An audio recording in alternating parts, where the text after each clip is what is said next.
তোমাদের সহায়। তিনি আপনার সহায়।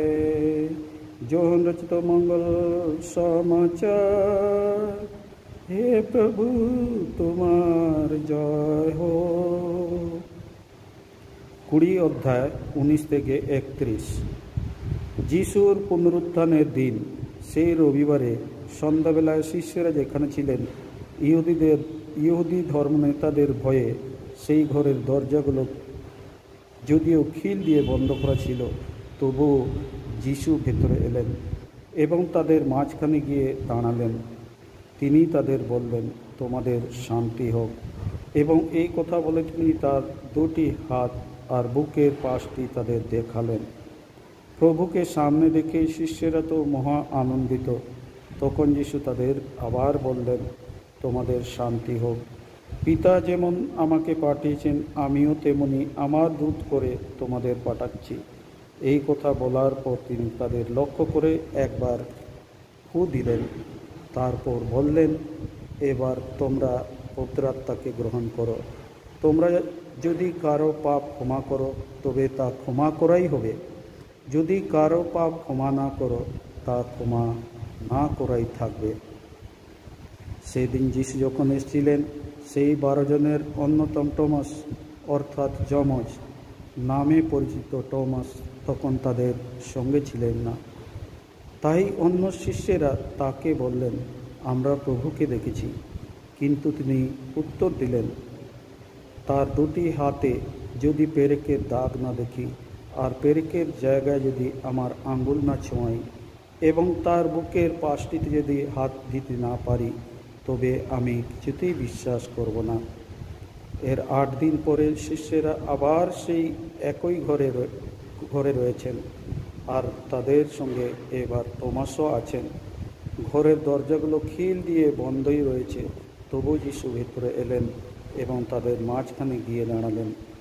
তিনি বললেন, তোমাদের শান্তি হোক। তারপর তিনি টমাসকে বললেন, তোমার আঙ্গুলটা এখানে বাড়িয়ে দাও, আর হাত দুটো ছুঁয়ে দেখো। এবার হাত বাড়াও, আমার বুকের পাশটিতে হাত দাও, আর অবিশ্বাসী হয়ে থেকো না, বিশ্বাসী হও।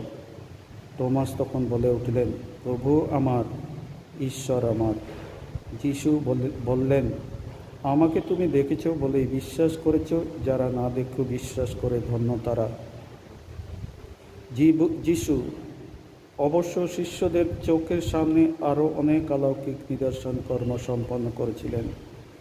এই বইয়ে যা উল্লেখ করা হলো না, তবে যা লেখা রাখা হলো তা এই জন্যই লিখে রাখা হলো, যাতে তোমরা বিশ্বাস করতে পারো যে যিশু হলেন স্বয়ং খ্রিস্ট, স্বয়ং ঈশ্বর পুত্র, এবং তা বিশ্বাস করেই তোমরা যেন তারই নামের শক্তি জীবনও লাভ করতে পারো। প্রভু যিশুর মঙ্গল সমাচার। খ্রিস্টদের প্রিয়জনেরা, আজকে আমরা পালন করি পুনরুত্থান কালের 2য় রবিবার, এবং এই 2য় রবিবার সারা বিশ্বেতে আমরা পালন করে থাকি ঐশ্য করুণার রবিবার। ঐশ্য করুণা মানে দয়ার রবিবার। আমরা যদি আজকের পাঠগুলির দিকে আমরা লক্ষ্য করে দেখি, আমরা দেখতে পাব প্রথম পাঠে আদি মণ্ডলের লোকেরা একসঙ্গে জীবন যাপন করত। যা কিছু তাদের জীবনে ছিল সমস্তই সকলের নিজের নয়।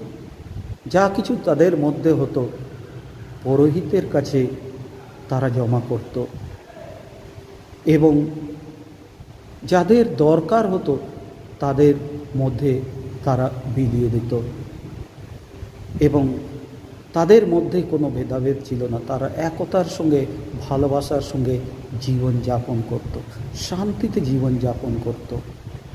নিজের বলে তাদের কিছুই ছিল না।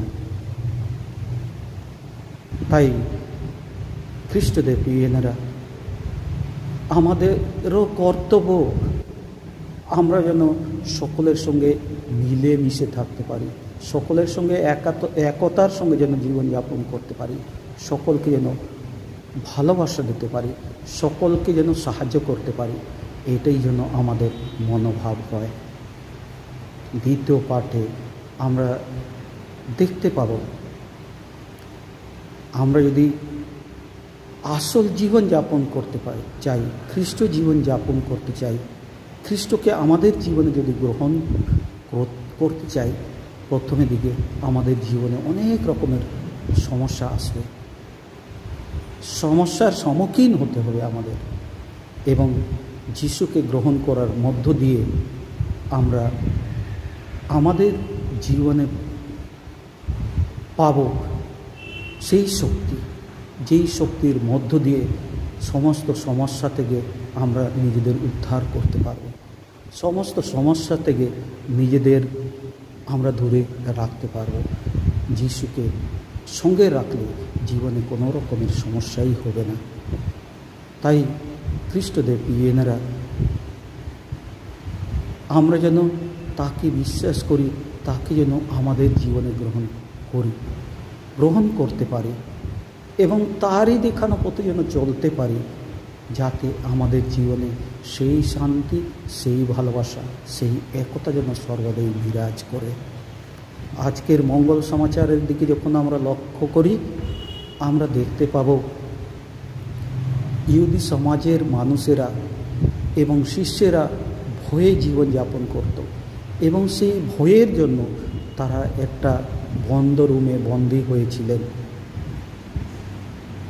তাদের মধ্যে কোনো আশা ছিল না, কারণ তারা নিজেদের চোখে দেখছিল যে তাদের মুক্তিদাতা মারা গেছেন, তাদের জীবনে আর কেউ নেই, নিরাশায় জীবনযাপন করছে, আলো দেখতে পাচ্ছে না, মানুষের সঙ্গে মিশতে পারছে না, তাই তারা লুকিয়ে আছে, সেই ভয়ে তারা লুকিয়ে আছে।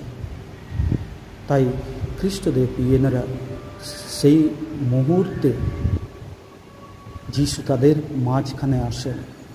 when they were worried, they were doubting, and they were